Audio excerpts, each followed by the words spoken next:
Hey, everybody. Welcome to another episode of the Because Money podcast. I believe this is episode 16. Unfortunately, Sandy's house has kind of blown up. Her kitchen is being renovated. There's tarps everywhere, children, no power. So she couldn't string a cord and join us tonight. But we are joined by Kyle Prevost from Young and Thrifty.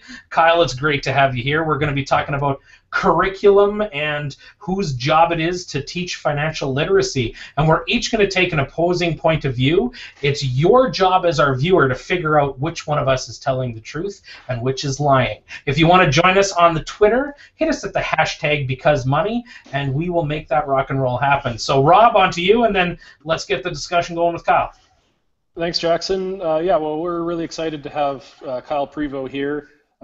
He's passionate about the topic of financial literacy, and he is a teacher, so he's got a really good viewpoint that we want to explore.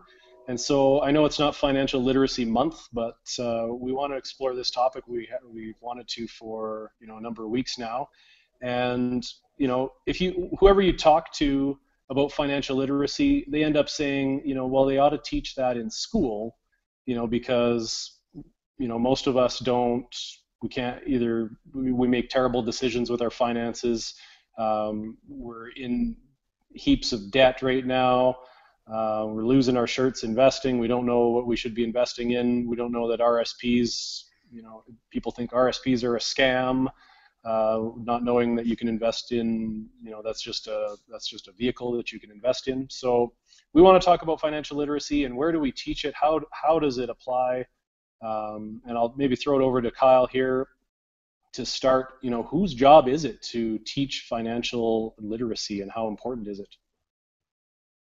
Well, plainly, Rob, it's pretty important. Obviously, every new stat that comes out about how much more in debt Canadians are year after year proves just how important it is. No matter what sort of academic route you look at, it's pretty generally agreed upon that our financial climate today is more complicated than ever before. So it stands to reason that, I like the term literacy because it generally gives this inference of sort of the fact that we are then illiterate, which means we don't understand what we don't understand, which is what many Canadians are in. So where should we teach it? I think we need to teach it in high school by default. It's not a perfect delivery mechanism, but are we going to have, again, the average Canadian adult is, whatever stat you want to use, 160% in debt or so, and they don't realize that RSPs aren't an actual investment product that you buy. So do we want parents teaching their children?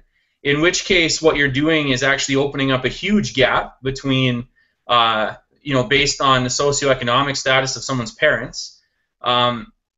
And where else? I guess you could say free blogs are great. You and I both have a vested interest in that, but really that's a pretty small dent. So I would argue that schools are an imperfect place, but they're the best place to teach it. And the problem seems to be some type of uniformity, right? I mean, each province has their own, curriculum and I guess agenda and how they want to roll that out. The curriculum is packed as, it's packed. So how can we add another core subject? And I remember, I don't know about you, but when I was in school, we had something called career and life management. And they taught a little bit of personal finance in there, but it was kind of known as the slacker class. You go there, it was easy. It was an easy A, and we didn't really pay much attention to what was going on. We learned how to write a resume and maybe learned about a bit of personal finance, and left it at that. I couldn't tell you what we learned, but I probably got 95% in it, and moved on. So maybe I'll throw it over to Jackson here too for to get your viewpoint about where should we teach financial literacy. Does it belong in the classroom? See, I'm just going to go out on a limb here, and I'm going to say it doesn't. Students are stupid. Kids are stupid. And it's exactly where I went, you guys. I went to the same spot where, okay, when I was in high school, what did I look at? And when I was in high school, the Potato puts it well on Twitter. He says the challenges he sees is the relevance that kids don't have money. Well, maybe that was just me. I guess I always had money because I bought things, but I didn't know where my money came from. I had parents who gave me money. I didn't really have to earn my allowance. So you kind of end up in this spot where I think the problem with the school, you're right, the school system is an imperfect delivery system, and it would be best for us to say it's the parents' responsibility, but I think the parents out there are just as lousy with their money, all of them, and they're just passing bad habits on to their kids. So should it be a system in the school? Maybe, but is it really going to be worth all of the money it putting together the think tanks and the groups and the government initiatives to figure out if it's going to be a curriculum and then add it? And who would do the textbooks and all those kind of things and those questions? Now, do I really toe that line? I don't know, but to me, it's, if I look back, and I graduated with honors. I had no problems. I was in the IB program for a while. I was a really stupid, smart kid. And that's the problem with, I think, a lot of kids. We just don't take things seriously. And you go through, when I graduated high school, I was 18, I bought my first car on a credit card. And then I actually thought, if I just get another credit card, I can make my minimum payments on this one. And I started making my minimum payments back and forth on the cards. Why? Nobody ever told me it was a bad idea until you realize it, and then it's like, crap. But kids these days are different than when I was in school, but it's certainly challenging, and is there another way we could do it? And that's what I would say. Yeah, and I think most people, you start to take your finances a little more seriously, maybe once you get married or have a kid or whatever, right? So, I started to do that when, I was probably 26, 27 years old. By the time I had a decent paying job and we thought about getting married and having a kid and buying a house, that's when I was taking things seriously and starting to look for the resources online and that type of thing. And they're out there, but people aren't just going to look for them if they're not interested at the time, right? So Kyle, what do you think? Are students at a place where they're receptive to learning in high school about financial literacy? So that's a popular criticism, Jackson, and so if we follow that to its logical conclusion, that high school kids are dumb, why should we teach them about financial literacy, which I'm not necessarily disagreeing with, then the logical conclusion is that they should never come to school, that why should they learn about anything? If we can teach about quadratic equations, the War of 1812, sentence structure, nouns, verbs, etc., and what a mitochondria does, if we can do those, and you're telling me those things, those subject areas have more relevance to an 18-year-old or a 16-year-old than a car payment, I just haven't heard anyone that can make that argument yet. And by saying that we need to let it go to parents, the problem is that the wealthy people's children will be fine because they understand how the game of money is played. And the funny thing is they're also going to be going to post-secondary education by and large. What you're doing is just more severely crippling. It'd be like, well, we should just teach about technology at home. Well, so then the only people that have technology are going to learn about technology, and you're really locking people into their sort of socioeconomic status, and that's exactly what public high schools are supposed to prevent. Well, it's like the sex ed thing, right? So I don't know when sex ed got into the classroom, but it was somebody obviously decided that was a good thing because sex and money, they're one of those taboo subjects that you just don't talk about at home. You don't talk about what mom and dad make.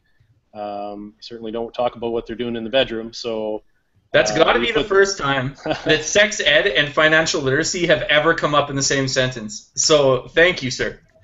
So so someone's got to obviously draw that parallel and say, okay, it is important, and so the classroom is that delivery system. But I think you brought it up, Jackson, and I think Potato did on the Twitter, is who writes the curriculum? So if the schools are the perfect delivery system for it, and you can argue the merits of teaching it to high school kids or not, but that is about the age when you should learn it, then who has the vested interest in writing it and teaching it? And from what I've seen, it seems to be the banks that put their hands up and say, hey, we've got the money and maybe the expertise to write these textbooks for you. So can I jump in, Rob? Sure. So I agree with what you're inferring here, and that's that if you get banks and large insurance companies to make the resources, you're going to end up with a ton of problems. I think you'd be hard-pressed to find someone who's as critical of financial advisors as I am.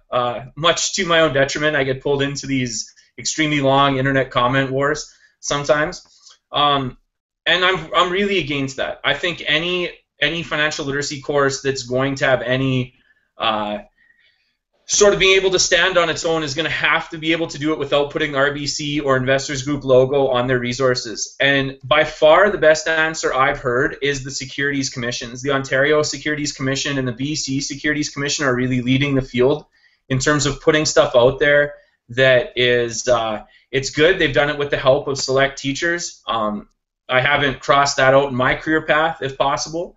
They put out lesson plans, they put out professional development plans, and they seem to be the ones that have the expertise without the vested interest. So I would argue that any successful financial literacy program would have to have resources from your securities commissions, and for that reason, I'm actually hopeful that this whole National Securities Commission gets off the ground, because it would sure be nice in Manitoba if we had the backing of the big boys like BC and Ontario to help us develop our resources.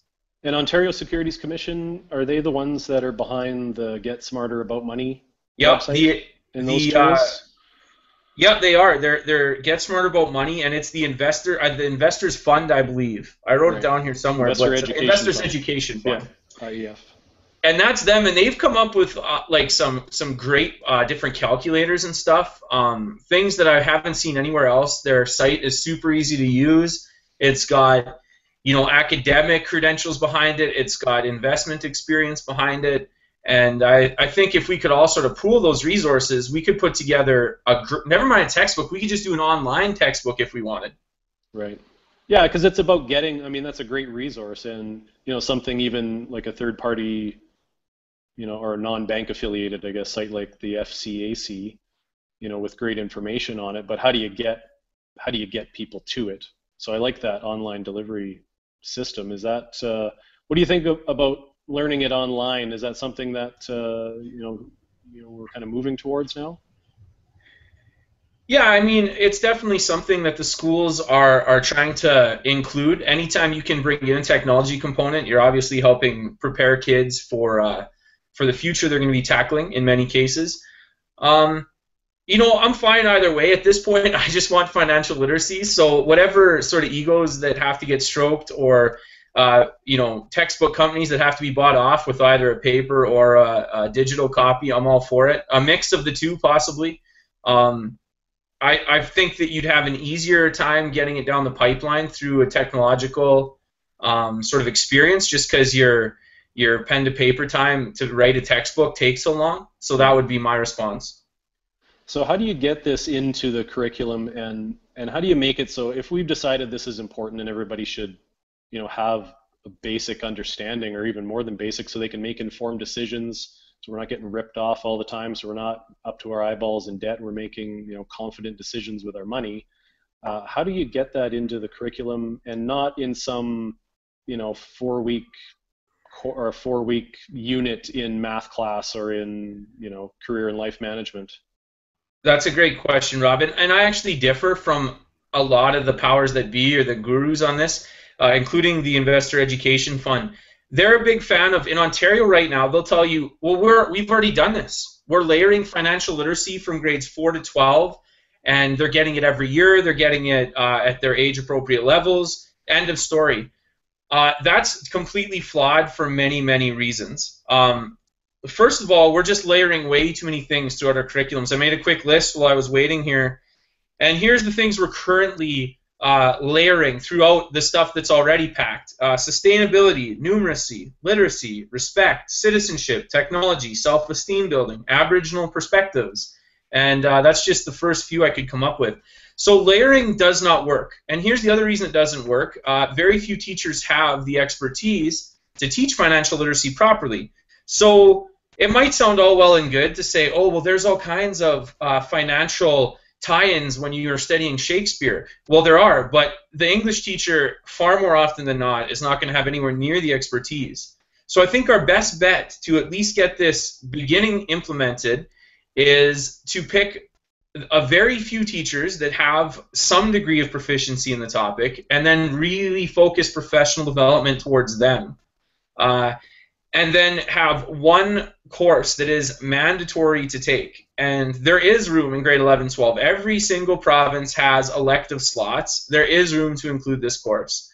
It would be an uphill climb in some provinces to get the guys that make the big money to approve it.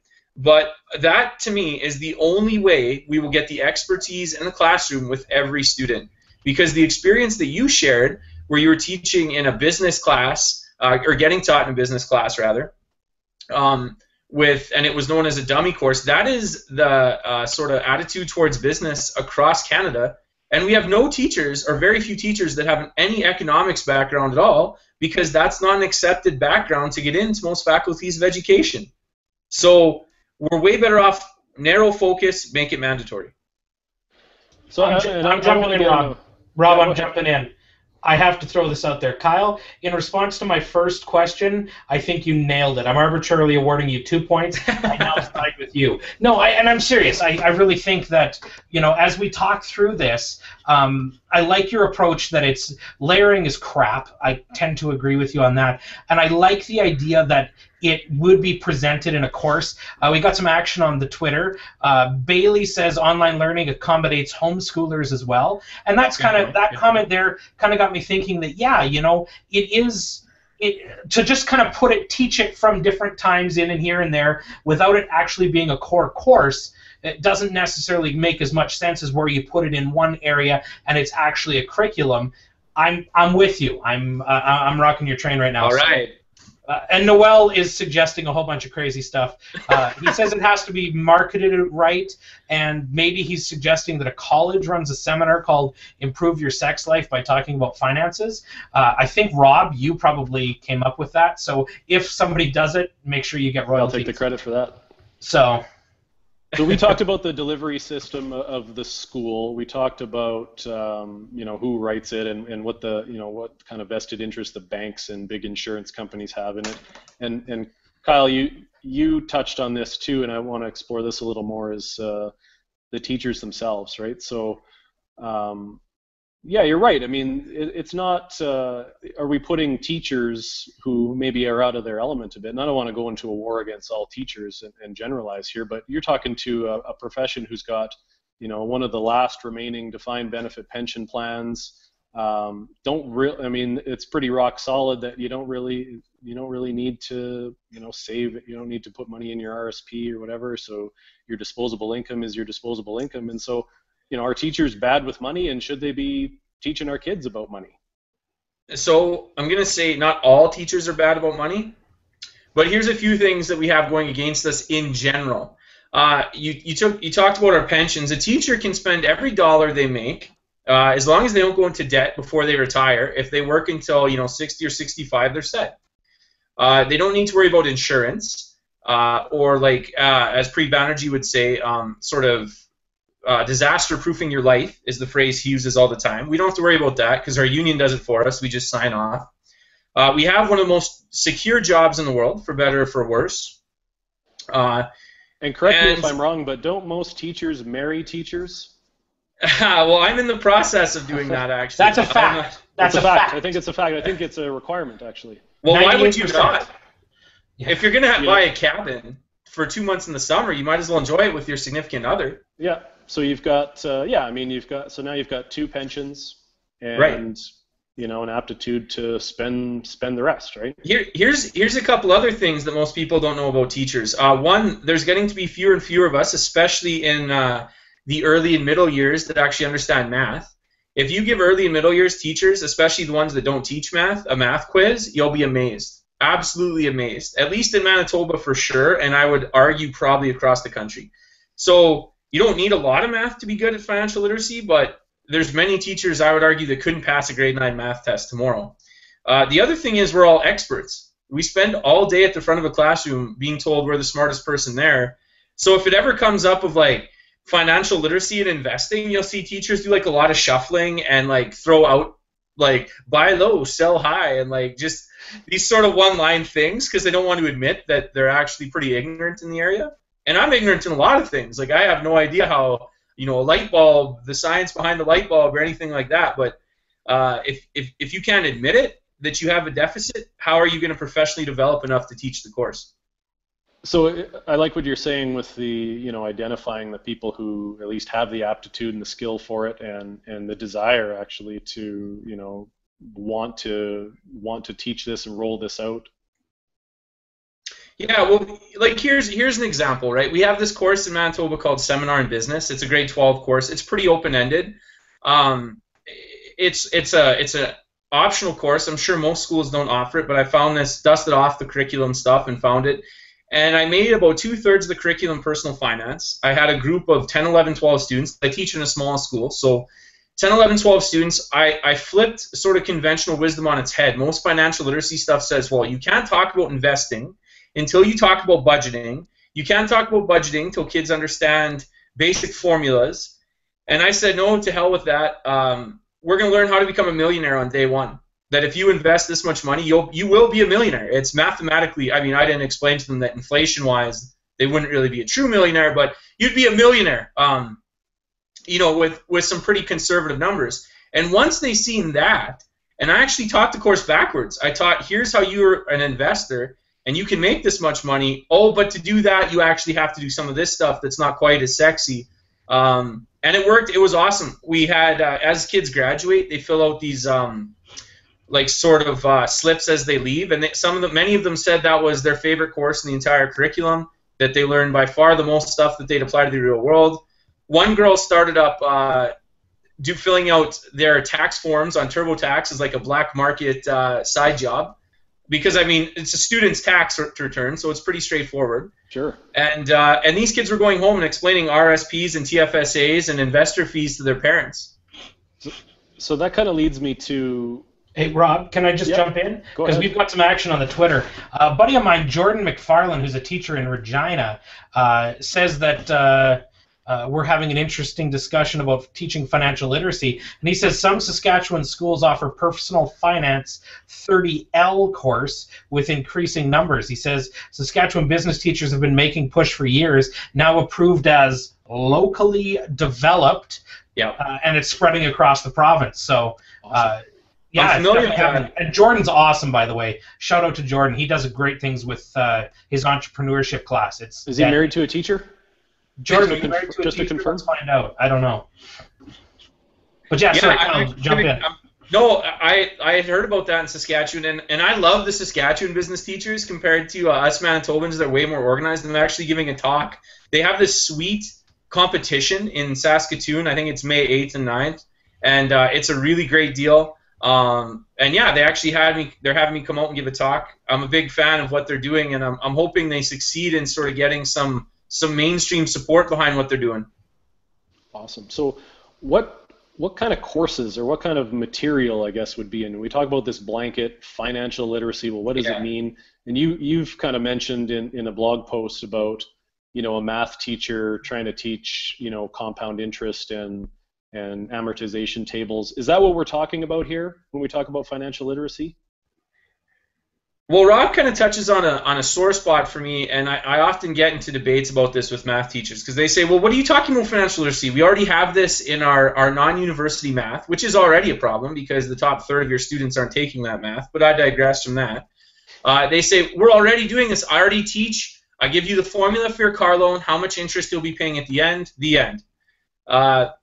And it's just honestly ridiculous that they completely ignore the behavioral side of personal finance. Now, if you want to get into, I know everyone wants to debate the finer points of what a financial literacy course would look like, and I've sort of stayed away from that up until now just because I want to keep the groundswell of support for a general course going, and if you start getting into like what will the table of contents look like, you're going to start pissing people off. But by and large, this is my generalization. Kids can learn far more than you think they can learn. We don't need to stop at budgeting. We can do budgeting in a day. Kids get it. They understand how to use an Excel spreadsheet, or they should.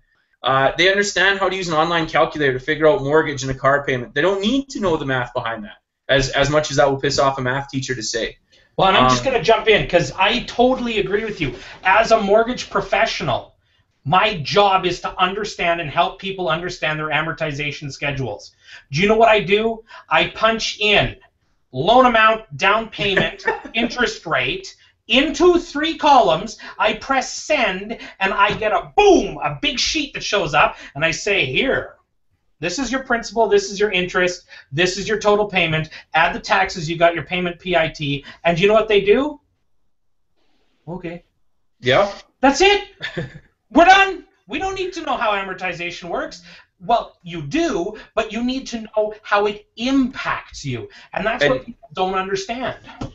And we need to know, okay, so that's going to be our mortgage payment for the next 25 years. We need to know, what can we really afford that? The bank says we can, but can we actually afford that? So that's what we actually need to know, not the math behind it. That's like step 0.01, not even step 1, step 0.01.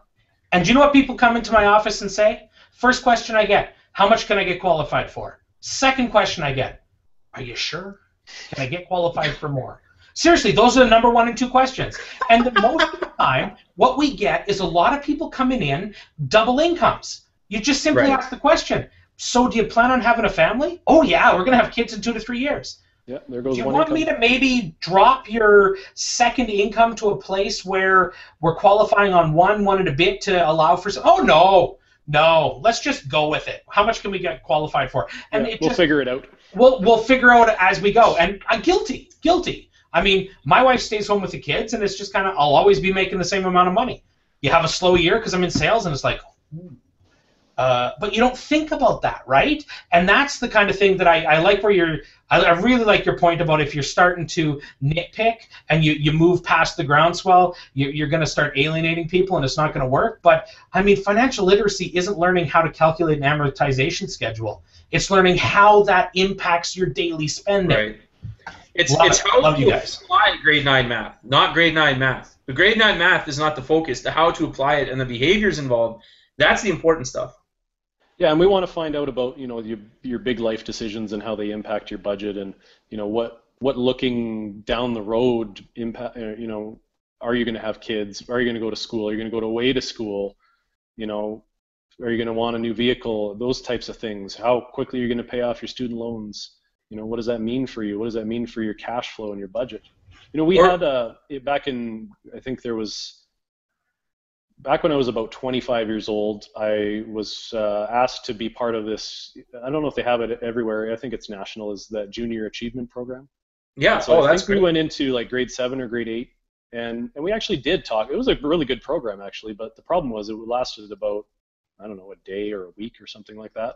But we talked about, you know, buying a car and doing, you know, doing the old Cosby Show budget, you know, where you take away Theo's money for gas and for his car payment and whatever, and he's got nothing left over, right? We did those kind of exercises, and it was great, and the kids loved it. But it's too short. I think that's what you touched on with the sprinkling it in here and there. You know, it's too short to be impactful. And I got to throw this in. The Junior Achievement Program at Campbell Collegiate, when I was in grade 12, was one of the most impacting things in my time in high school. I had a guy come in from the Hong Kong Bank of Canada, if you remember them. They came in, and all we did was set up a business. And funny thing is, I got VP of Sales and Marketing with a company, and that's actually what I do here now. So we made ties. Ties, because in sports days you had to wear a tie, so we made Campbell Collegiate ties. But the teaching around that inspired me to become an entrepreneur. I've always been entrepreneurial, but it was, and I really, like, looking back now, I'm going completely other side. Had they have had a financial literacy course and I would have been interested in it, man, it would have changed my life. Yeah, and you bring up a good point with the entrepreneurial side too, because I think that's one aspect that's left out of you know, basic financial literacy or financial topics. Is entrepreneurship can be a lot of fun. Getting kids to think up businesses, get the whole Dragon's Den thing involved, and you know, that's a way, if you can make it fun and make it interesting, that's going to get people excited about it. Yeah, I actually have Dragon's Den in my class. It's a Friday afternoon staple. And I got a poster, they all signed it, and the Dragons did, and sent it to our class. And we have a big Dragons, and we get local entrepreneurs to come in and be the Dragons, and they get a fictional amount of money. The kids love it. They understand awesome. What a business plan. I mean, a grade 12 business plan, what a business plan looks like. They have to analyze cash flows, just basic stuff like that. And basically what I'm saying is I'm not going to get into what the table of contents of a curriculum is going to look like, but we need to at least make somewhat of an effort to touch on the more fun parts, the sexier parts of this stuff. You can become rich. Anyone in Canada can become rich. That's a great thing to put in a textbook. Sure. Like if you invest or you start a company making or providing a service that people need, you can become rich. And that's something that like kids will all of a sudden say, well, oh, maybe I can learn about this RSP thing, or maybe I can learn about how, I can sit through what payroll looks like if I know that I can be on Dragon's Den or whatever, right? Yeah. I don't know. That's my thing. So we got a question from the Twitter. Kyle, what are some of your favorite online financial tools or resources? I'm a big fan of after I just got done saying I don't like their approach to literacy, financial literacy in Ontario. I really like the Investor Education Fund. I really, really like what they're putting out. I like the people behind it. I read their stuff in the national magazines. They're doing great work. So that one's good. And after from there, there's the BC Securities Commission has put out a resource called the City for their Planning 10 course. They're the only province that I'm aware of that has a mandatory course that is mostly personal finance. It's I say mostly. It's a solid part of it is personal finance. So that's a good one. And then obviously once you get a little older and you get past some of the basics, like you can go to Rob's site or our sites, and we refer to each other all the time, like, whether you're reading Rob Carrick or it just depends from there how deep you want to get into this stuff, right? There's a ton of free tools. You just have to have the time and the reading ability to sort of sort through it all a little bit. Yeah, and I think the Investors Education Fund and the FCAC, they're good resources to go to just get a good grasp of what what's going on. But I think the challenge with it is that these tools are all great, but you only kind of search them out when you're up, when you're right. When you're going to get a mortgage, then you're going to search out those amortization calculators and how much a house can I afford and that type of thing, right? So the other thing I like, to go a little bit old school, I actually, as a bonus project, gave my students, they could choose to do a novel study on The Wealthy Barber.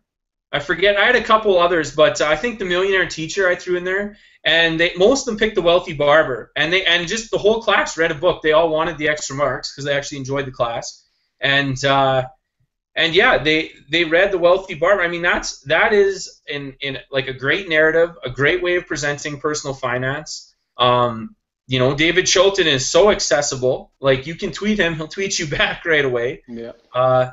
So it doesn't always, the internet isn't the answer for everything, but I mean, obviously it's where a lot of the kids are. So.